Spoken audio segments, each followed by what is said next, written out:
programa Ideias em Debate, Negócios, Mercado e Inovação está começando. O projeto de lei número 2630/2020, mais conhecido como PL das Fake News, completou exatos 4 anos no último dia 13 de maio.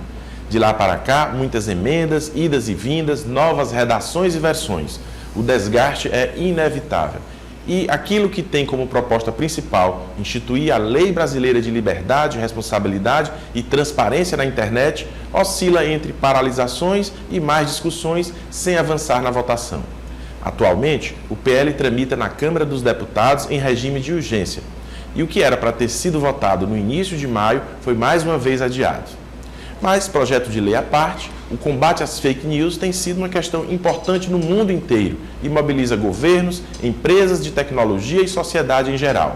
O Brasil, assim como muitos outros países, está buscando formas de enfrentar esse desafio. Esse é o tema do programa Ideias em Debate de hoje e para falar sobre o assunto, convidamos o jornalista e coordenador de comunicação do Governo do Estado, Mussolini Guedes, e o advogado especialista em computação forense e perícia digital, Dr. Eudânio Barros. O programa Ideias em Debate está no ar.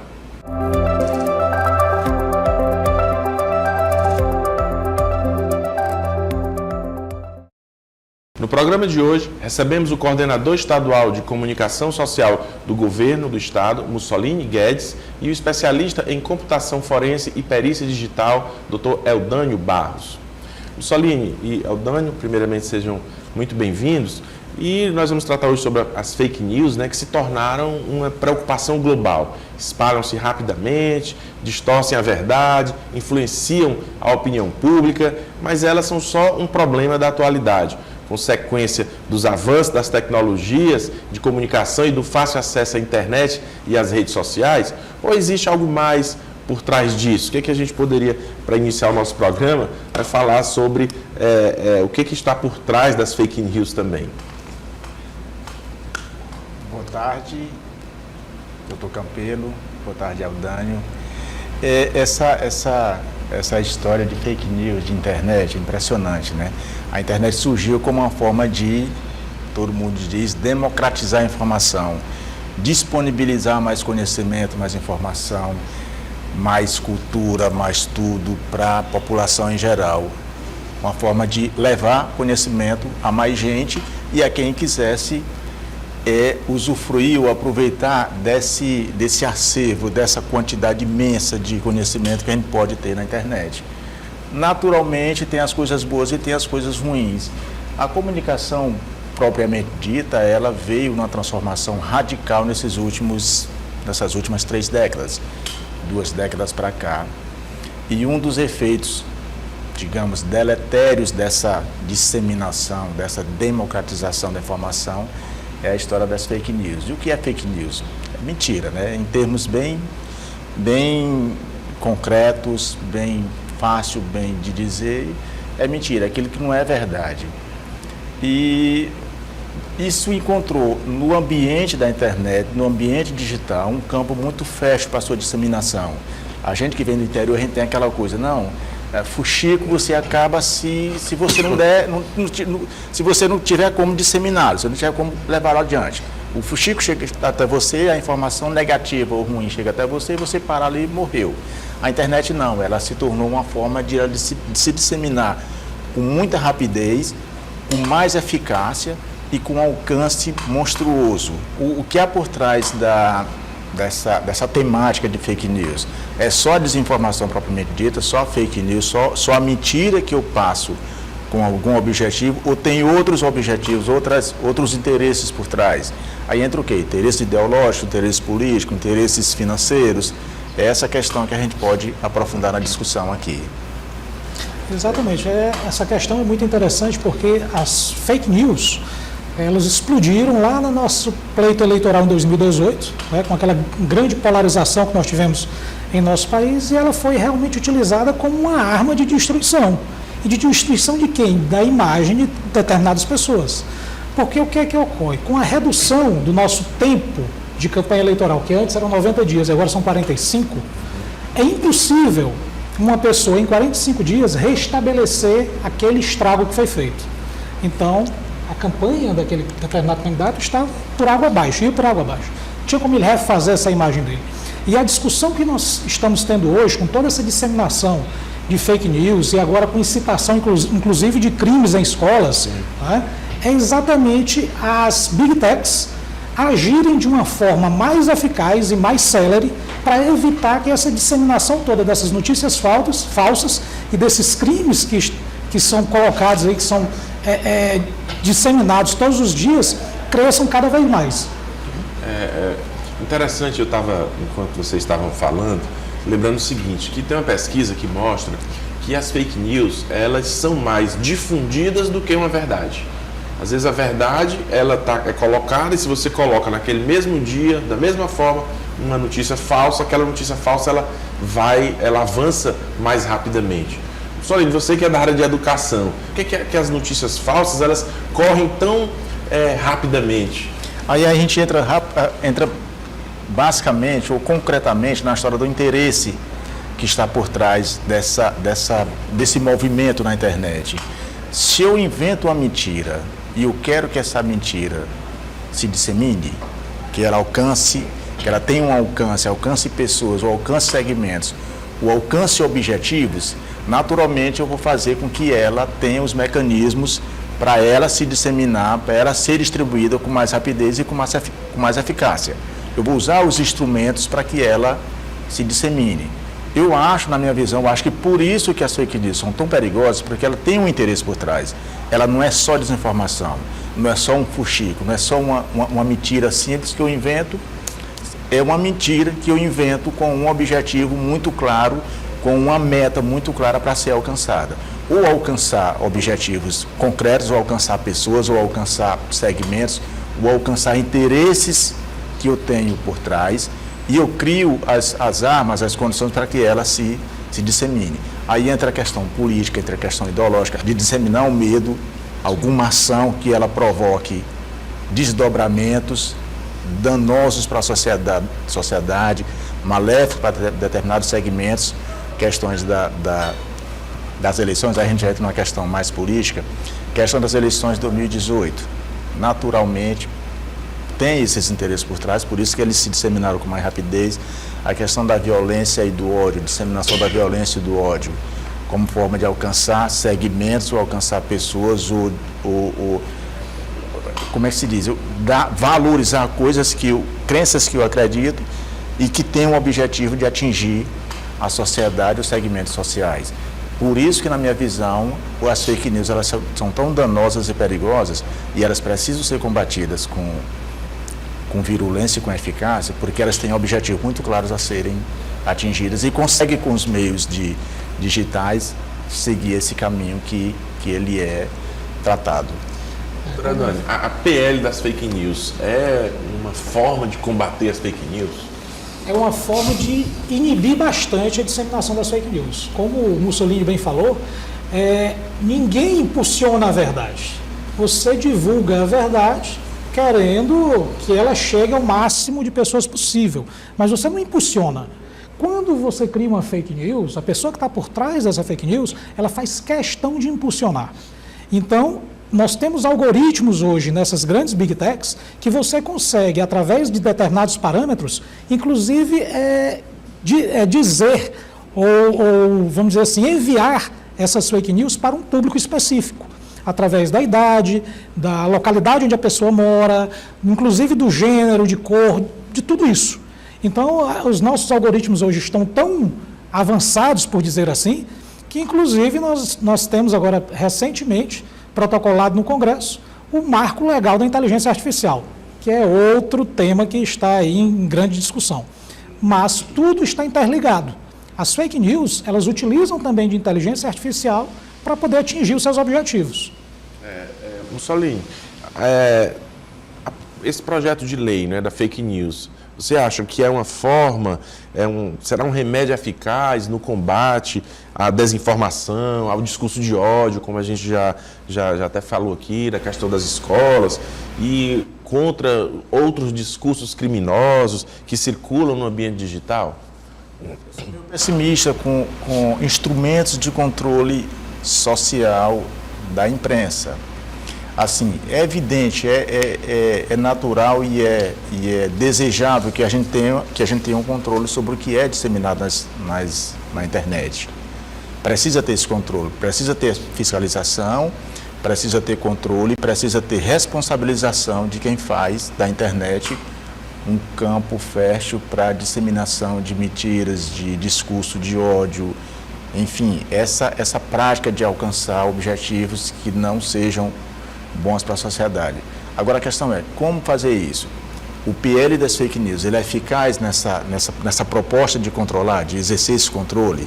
Essa é a grande discussão. A gente não tem experiências no mundo, pelo menos até onde eu sei, de controle eficaz de internet. Não tem. Todas as experiências que tiveram na Europa elas não tiveram a eficácia que se esperava.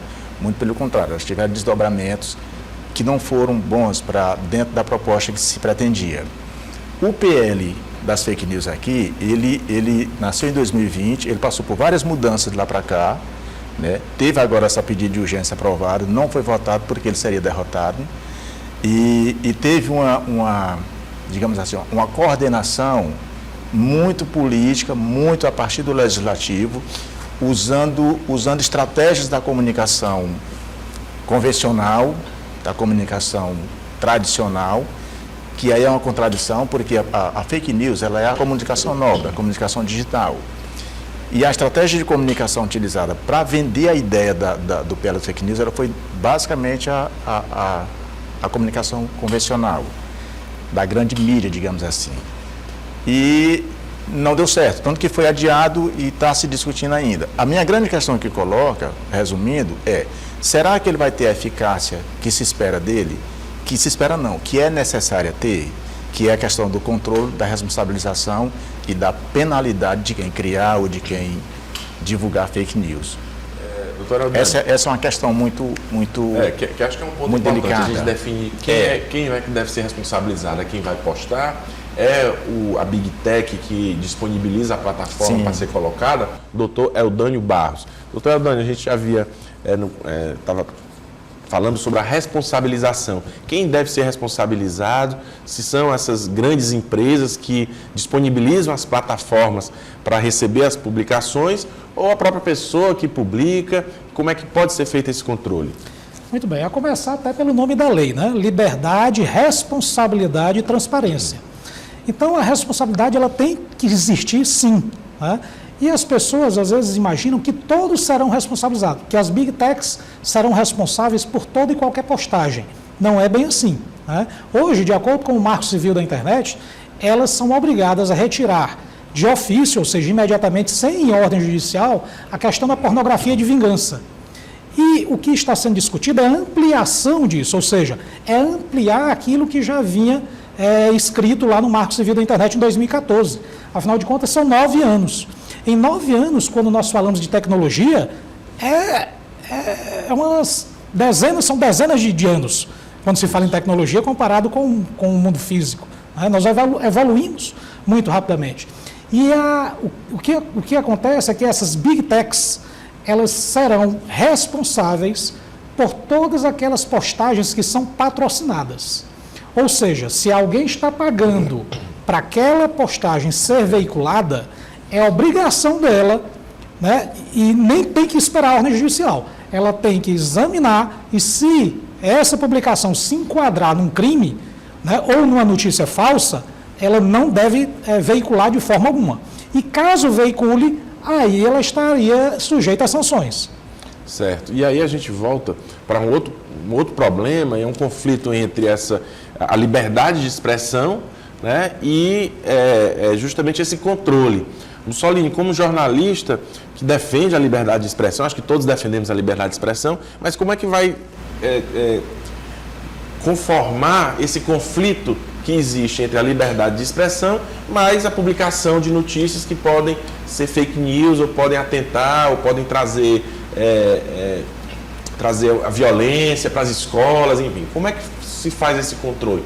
Aí tem que se fazer uma distinção muito clara entre o que é jornalismo e comunicação. O jornalismo ele requer um trabalho de apuração, de pesquisa, de redação, que obedece a critérios muito rígidos. a segmentos, a procedimentos muito rigorosos. Um deles é a apuração dos fatos, o que é verdade e o que não é. Até para se chegar à verdade, caminha um trabalho de pesquisa e de investigação muito rigoroso. Comunicação é tudo. Comunicação é geral. Se eu mando a notícia para ti, uma informação para ti no WhatsApp, eu estou fazendo comunicação. Não estou fazendo jornalismo, mas estou fazendo comunicação. E aí entra a questão das fake news. Quando eu quero disseminar uma informação falsa, uma mentira, um discurso de ódio, um crime, eu não faço jornalismo, eu faço comunicação, eu comunico. Então não tenho compromisso nenhum com a apuração daquilo ali. Se é verdade, se não é. O que é verdade e o que não é.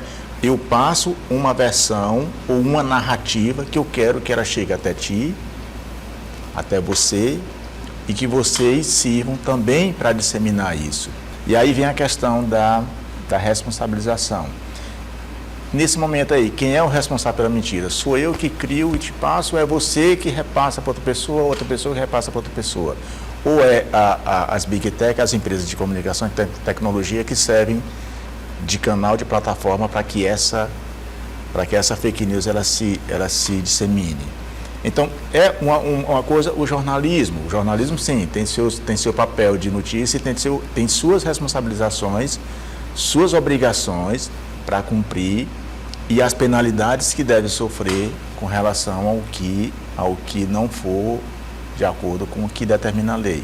A comunicação digital, ela abrange muito mais coisas e ela tem também outras questões legais que ela tem que obedecer e ela é punida por isso, quem pratica essa comunicação. A fake news, ela amplia esse leque de possibilidades de penalidades, mas aí vem de novo a questão da fiscalização, do controle e principalmente da forma como isso vai ser penalizado. E quem vai ser?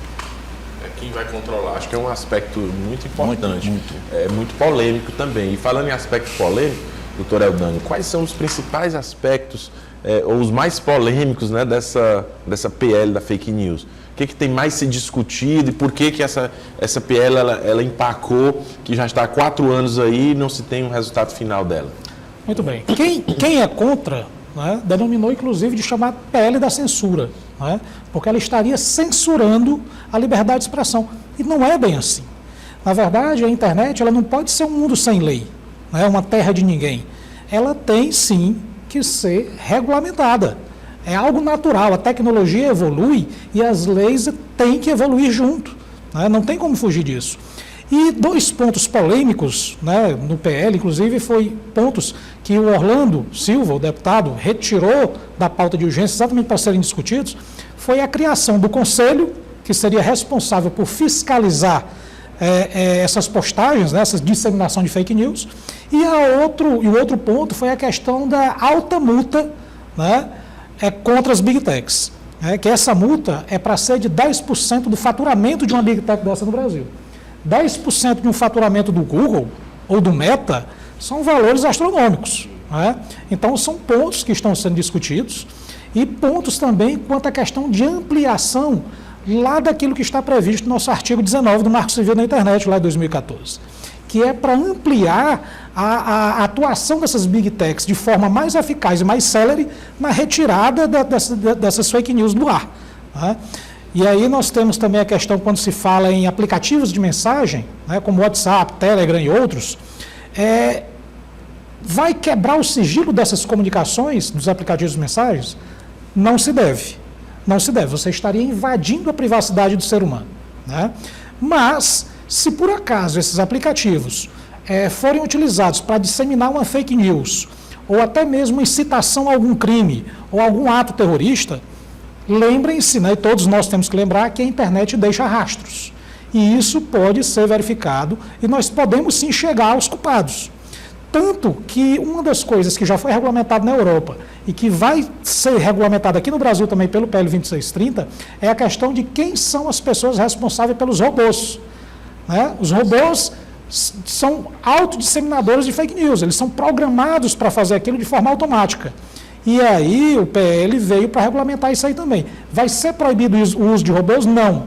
Mas terá que ser divulgado quem é o responsável por aquele robô.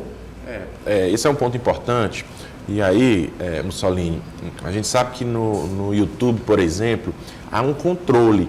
Você posta algum vídeo no YouTube, você carrega um vídeo para o YouTube e há um controle feito pelo YouTube se vai deixar aquele vídeo ou não. Inclusive, ele é retirado aquele vídeo. E a grande discussão em relação a isso é se aquilo não está tolhendo a liberdade de expressão das pessoas. Então, esse controle feito por alguém que não se sabe quem vai fazer esse controle, não corre esse risco de você terminar atentando contra essa liberdade de expressão, a liberdade das pessoas darem as suas opiniões? Eu acho que não afeta tanto a questão, eu não penso tanto em liberdade de expressão. Eu penso mais na eficácia da comunicação como um todo. Porque aquela história, a liberdade de expressão, a minha liberdade como jornalista, ela acaba quando eu faço algo que atinge pessoas ou segmentos sociais ou de gênero, atinge de forma negativa. Então, qual é a liberdade que eu tenho? E isso o jornalismo tem muito isso. Qual é o direito que eu tenho de expor situações, pessoas ou situações que claramente vai trazer prejuízo para a imagem ou para a vida, enfim, daquela pessoa. Esse direito eu não tenho e eu posso ser responsabilizado por isso, como jornalista, como comunicador. As leis de imprensa prevêem isso. A questão da comunicação digital, aí é um alcance muito maior, porque ela envolve comunicação mais geral, mais ampla, mais irrestrita, né? Então, se eu tenho acesso a um canal, uma plataforma de comunicação ali, e posso escrever o que eu quiser, cadê a minha condição para responder por isso? E cadê o controle que tem que ser feito sobre isso? Nesse ponto, o PL das fake news é positivo porque ele permite esse debate sobre até que ponto a liberdade é uma terra sem lei. Claramente não é uma terra sem lei. Ela precisa de mecanismo de controle, de mecanismo de fiscalização, de instrumentos de punibilidade para quem pratica uma comunicação que atinja ou que fira direitos ou que traga prejuízo para a vida. Então, nesse ponto, eu acho que a questão não é tanto liberdade de expressão, mas a liberdade de se fazer algo que não, ou a falta de liberdade de fazer algo que atinja pessoas ou segmentos, ou que crie problemas para ameaçar a vida, ódio, essas coisas negativas que a internet, infelizmente, nos trouxe, ou ampliou essas possibilidades. Jornalista e coordenador estadual de comunicação Mussolini Guedes e o especialista em computação forense e perícia digital, Dr. Eldânio Barros. E aí eu queria voltar aqui com o Mussolini, questionando o seguinte: como é fazer comunicação pública e comunicação governamental em tempos tão conturbados, em tempos de pós-verdade? Quais os impactos das fake news, por exemplo, em áreas específicas como saúde, política ou meio ambiente? Essa história de comunicação pública é um ramo muito diverso, muito amplo de fazer comunicação. E é muito desafiador também, porque você tem várias frentes, né? De você chegar às pessoas com a comunicação que você executa, com as ações que você executa dentro do governo. O que acontece? Eu fui secretário de comunicação 18 anos atrás da prefeitura e a gente tinha quatro jornais, tinha 5 TVs, acho que tinha um portal ou outro, tinha 2 ou 3 portais, 4 portais de notícia. Hoje você tem 200 portais de notícia no estado todo, tem centenas de grupos de WhatsApp que funcionam como se fossem veículos independentes ou veículos próprios. Tem os canais de WhatsApp também, enfim, essa mídia, essa ampla gama de mídia digital que são veículos de comunicação na sua essência, que elas recebem informação, recebem notícia e elas disparam, Sim. distribuem conteúdo. São como se fossem veículos de comunicação. E aí entra a questão da facilidade de se comunicar, que é bom, porque você alcança mais gente com mais rapidez e de forma mais extensiva, né? Digamos assim. Você chega ao sul do estado, ao norte do estado, em questão de segundos com a notícia, com a informação. Antes você chegava demorava um dia, hoje você chega em questão de minutos. Fica mais fácil, muito mais fácil do ponto de vista logístico e do ponto de vista de capacidade de alcançar mais gente. Mas também entra a questão de muito mais fácil também trabalhar em verdade ou a desinformação, que assim como a fake news, a desinformação é um negócio terrível, porque você não tem, é incontrolável. No ambiente de internet digital, é incontrolável você ter uma comunicação completamente positiva. Mas o desafio maior é essa história da desinformação, da dificuldade de você, aí entra a questão do jornalismo, dificuldade de você apurar o que é verdade e o que não é. Do ponto de vista da praticidade do alcance, é muito mais eficaz, muito mais eficiente, muito mais rápida. Doutor Dani, é fácil identificar uma fake news? Porque às vezes existe uma polêmica de que você divulga algo e alguém diz, não, isso é fake. Mas é fake ou não é fake? Há um risco de se ter um controle de algo que, na verdade, não é fake e alguém, havendo esse controle com base na nova lei da fake news, se esse controle não corre o risco de repente, tolher uma notícia que é verdadeira. O risco existe, né? O risco existe. Nós até dizemos que tem a minha verdade e a sua verdade. Ou seja, os pontos de vistas diferentes, né, daquela mesma notícia, daquele mesmo fato. Então, quando é uma fake news, né, geralmente ela é facilmente identificada quando ela beira o absurdo, por dizer assim. Né? Ou seja, ou então quando algo é notório de todos e ela vem contradizendo aquele fato. Então, nessa situação é fácil de identificar. Mas em outras situações fica realmente muito difícil. E aí mais difícil ainda para as Big Techs. No bloco anterior você falou, por exemplo, da questão do YouTube, né? Dos canais do YouTube, daquilo que é postado no YouTube. O YouTube, ele está, vamos dizer assim, ele tem os direitos de reprodução do filme Avatar 2. Isso é só um exemplo. E o que é que aconteceu no próprio YouTube? Um usuário de um canal do YouTube colocou todo o filme disponível, né, em 4K, né, dublado em português, e o YouTube demorou praticamente uma semana para conseguir tirar esse vídeo do ar, ou seja, da própria plataforma. E mais de 2 milhões de brasileiros assistiram esse filme. Ou seja, o filme está sendo vendido pelo YouTube a R$ 69,90. Quanto é que o próprio YouTube não perdeu? Sim. Né? Então, quer dizer, não é tão fácil para as Big Techs identificar uma postagem. É esse ponto que eu quero chegar. Que eles teriam que ampliar e muito, né, a questão do monitoramento, né, e também contar com a população.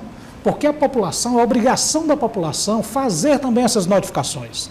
Até quando você, por exemplo, é muito comum hoje as pessoas receberem através do WhatsApp tentativas de golpe, de aplicação de golpe. Né?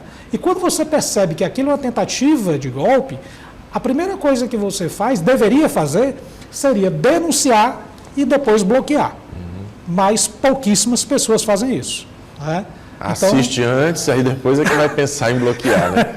Exatamente. Então, assim, o próprio cidadão teria que colaborar. Né? A lei, ela é boa, ela tem uma boa intenção, mas para ela ser efetiva, para ela ter uma eficácia, todos nós temos que contribuir e sermos agentes de fiscalização dessa lei. Mussolini, o Estado, ele tem dentro da comunicação, não sei, outro setor, uma fiscalização para apurar a existência de fake news, de notícias falsas contra o Estado ou utilizando-se do nome do Estado. Existe algum setor dentro do Estado, a comunicação está atenta a isso? Como é que funciona isso? Essa é uma preocupação de todos os estados, todos os governos. Como criar mecanismo ou quais mecanismos criar para você aumentar a eficácia ou aumentar o controle sobre as fake news, né? Isso é discussão. A gente tem grupo de secretários no consórcio Nordeste, nos 9 estados do Nordeste, e tem um grupo de comunicação dos estados todos do país. E um dos temas mais frequentes de discussão é a história de o que fazer com as fake news, como é que a gente vai trabalhar num ambiente de comunicação em que as fake news podem interferir de forma tão intensa. E ainda não se chegou a gente está há 3 meses, basicamente começou de de março, fevereiro, março para cá, e a gente está há 3 meses, tivemos 2 reuniões presenciais, 2 reuniões online, e não se chegou ainda a um consenso de como fazer isso, né? No Piauí a gente tem aqui monitoramento, a gente tem acompanhamento de todas as redes, acompanhamento de TV, de rádio, de portal, de grupo de WhatsApp, mais focado nisso. O que não é verdade, e aí a gente tem aquele trabalho de corrigir e o que a gente precisa refazer. O grande problema é o seguinte, é que uma informação, antigamente, uma informação mentirosa ou um erro involuntário, você corrigia no dia seguinte. Era um veículo publicava, você corrigia, ia lá, fazia uma errata, ok. Hoje, em questão de minutos, um erro involuntário, ou uma desinformação, ou uma informação mentirosa, ela sai daqui em questão de 2, 3 minutos, ela está no Piauí todinho. E aí você tem que fazer um trabalho muito mais rigoroso, muito mais intenso para ver se corrige aquilo ali, ou evita, ou minimiza pelo menos o impacto negativo daquele erro, mas é muito mais rápido de disseminar e é muito mais difícil também de controlar.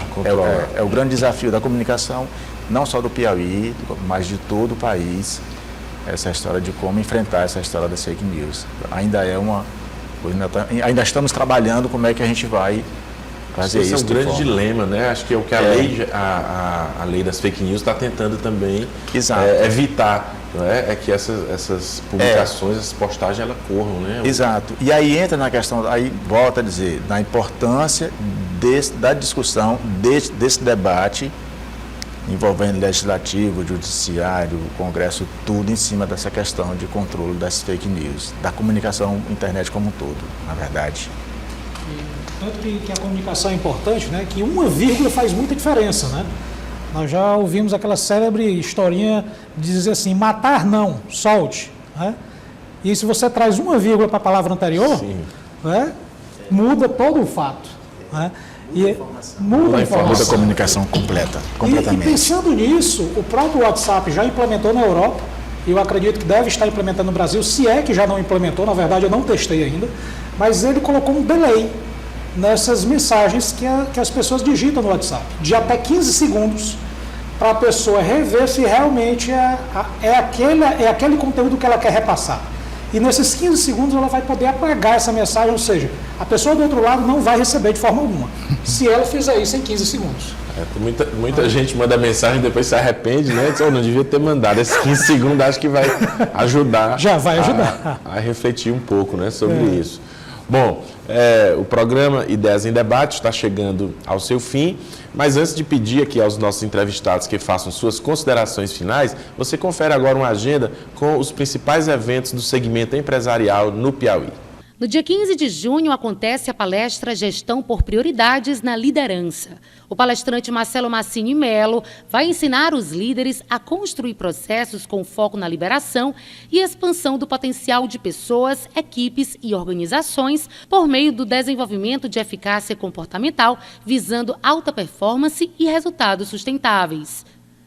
O Sebrae oferece de modo online a palestra Festas Juninas, 5 dicas para você utilizar o Instagram e vender mais. Através dessa palestra, o empreendedor vai aprender a utilizar desse momento festivo para otimizar a estratégia de marketing digital no Instagram e, nesse modo, aumentar as suas vendas.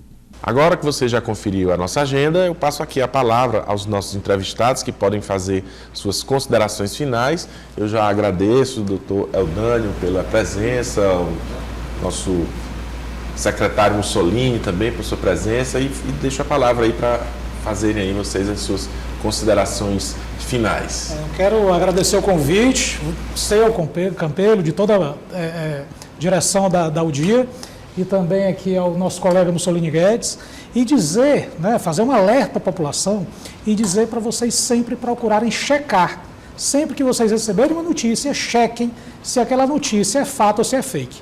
Nós já temos hoje vários canais para poder as pessoas utilizarem essa checagem, né, fazerem essa checagem. Então, verifiquem, não tenham ânsia de distribuir uma mensagem. Às vezes aquele conteúdo pode ser um conteúdo criminoso. E se for, lembrem-se, vocês poderão ser coautores de um crime. Né? Eu tive até falando recentemente, quando houve aquela divulgação das fotos da Marília Mendonça, né, da autópsia da Marília Mendonça, que não é a simples postagem das fotos que é considerado crime. Às vezes, o comentário é mais criminoso do que a própria imagem. Então, quando você tece um comentário pejorativo da imagem de um cadáver, aí sim você está caracterizando o crime de vilipêndio de cadáver. Não é só a imagem.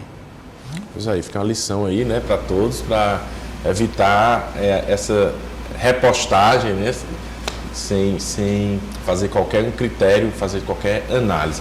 O Solim, suas considerações finais. Capelo, parabéns aí pelo programa, obrigado pelo convite, agradecer pelo convite e por esse espaço de debate, isso é importante, ter essas oportunidades de discutir essas questões cruciais para a nossa vida, que a internet é uma questão crucial se discutir. Daí eu elogio bastante essa história do debate em torno das fake news, em torno do PL das fake news, que é necessário.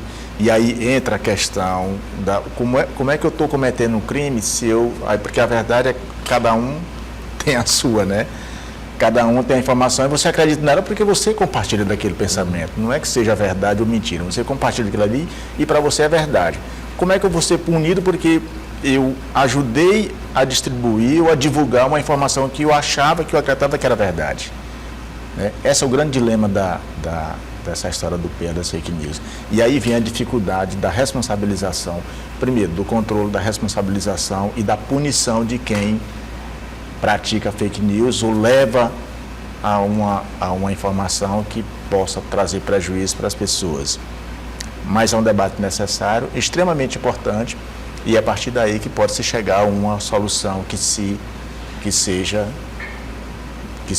precisa, eficaz, para se criar um ambiente digital mais favorável para todos nós, para a sociedade como um todo. Bom, agradeço aqui aos nossos convidados e também a sua audiência em casa. E convidamos você a participar da nossa produção através das redes sociais @ODiaTVPi e do WhatsApp 86999112111. Você pode sugerir pautas e nos enviar feedback dos assuntos discutidos.